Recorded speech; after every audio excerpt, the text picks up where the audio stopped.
这里深夜连线，谢谢你在深夜愿意分享你的感受，谢谢你愿意说出来，我们慢慢来。我不知道是不是我太爱操心，家里的事情好像一直都是我在撑，煮饭照顾安排，我习惯先把大家的需要放前面。可是最近我心里很空。谢谢你跟我们分享你还有什么感受。明明事情都还在做，却越来越觉得好像没有一个位置是真的属于我。我开始怀疑是不是我做错了什么，还是我其实早就该停下来，只是我不敢。谢谢你把这些话说出来，你描述的不是懒惰，也不是不负责任，而是一个人被放在必须一直撑住的地方。我很怕一停下来，家里就会乱。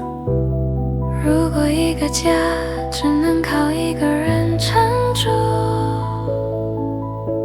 那乱其实早就存在了，只是你一直站在前面替大家挡着。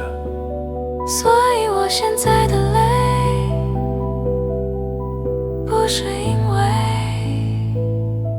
我不够努力，有时候不是你不够，而是你撑得太久，位置放久了，身体会先知道。听你这样说，我好像可以先不用急着答案。对，今晚只要允许自己先呼吸一下。